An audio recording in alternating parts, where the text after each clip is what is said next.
Well, hi everybody, and welcome to my first lesson on jazz composing.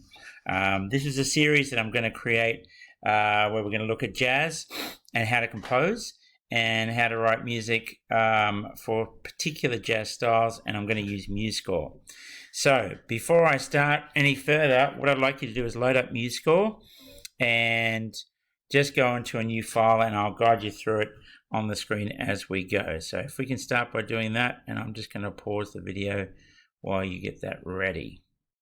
All right, everyone, so hopefully you've loaded up your jazz piece here. You've loaded up MuseScore. What I'm going to get you to do is we're going to go to the new file new, as you can see on my screen. And what I'm going to ask you to do is to make a title, just call it Cool Jazz. And you're the composer. I'm Mr. Tuppen. And just leave the rest. Next. All right, choose instrument. See if you can see here it says jazz. Click on jazz combo. Got it? Jazz combo. And then press next. We'll leave the key signature the way it is. And 32 bars as it is. And 4/4. And finish. And this is what it looks like. Okay? If you can just do that, and then once you've done that, we'll continue with our exercise. Okay, now what I'm going to do today is I'm just going to introduce the bass line, and I'm going to introduce characteristics of each part as we go. But today I'm going to do this, but before I do that, I need a chord progression. Now, I'm not going to teach you how to do chord progressions in detail in this lesson. My advice for you is steal one, because the 2-5-1 chord progression is used everywhere. So I'm going to use that, and I'm going to write it in the piano part, and you're going to copy this in, and at the moment we're just going to use semi-breves. So if you have a look here, I'm going to put the 2-5-1, which is a D minor chord, and then I'll put a G7, and then I'm going to put a C major 7, and then an A minor 7.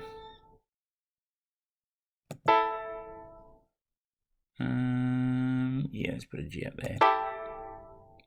Alright, and in the bass I'm just going to put a D, G, C, A. So what I'd like you to do is pause the video now and actually get this down. Alright, write down that part. And that's a D minor 7, G7, E, C major 7, A minor 7. As I said, I'm not going to go into detail now, but what it is, if you Googled those chords, it would tell you the notes, and that's all I've done. How you arrange it, I'll do later. All right, so copy that in, and then we'll go from here. Okay, just going to keep going here. Now I'm going to put the bass in. I'm going to teach you how to do a walking bass. I'm going to use tars here. And what I'm going to do is, I'm going to start with the D, and walking bass moves by step mostly. It moves up or down. So I'm going to move it, what I want to do is move the D to the G. So I'll probably do an E, F, oops, F, and maybe an F sharp. Yeah, that'd be cool. And then I've arrived to a G, G, and maybe an A, B flat, no B flat please, I'll fix that in a minute. I'll make that a B flat, and then make this one a B, and then a C. Alright, so if you can just copy that down, and then we'll keep going once I've finished that. Alright, sorry, keep going now. I'm just going to flatten that B there, and I'm going to keep going. So here we go. I've got the C, and then I'm going down to a low C, D, E, A, B, C, and then a C sharp. There we go. All right, so here is my bass line. Now, I just want to show you what I've done. So I'm just moving up by step so that I end up on the note I start with, end up on the note I start with. It's a low C, but I can make it a high C. Thank you. All right, we're going to leave it as C.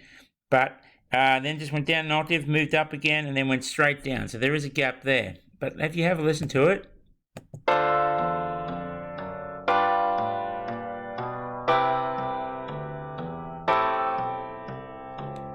Yep. And if I loop that, so if I'm just going to copy all that, you should find that it actually does a pretty good job. Oopsie, I didn't copy it. You'll find that it actually will copy pretty well and move to the other side. Wasn't it copying? That's all right. I'll copy in a sec. Yeah.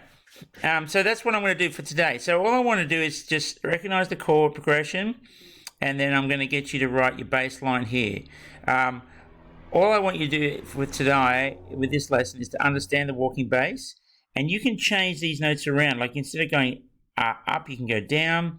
Have a listen to them moving chromatically. As long as you try and move by step and move in a consistent way. If you start going up and down in the bar, it sounds a bit silly.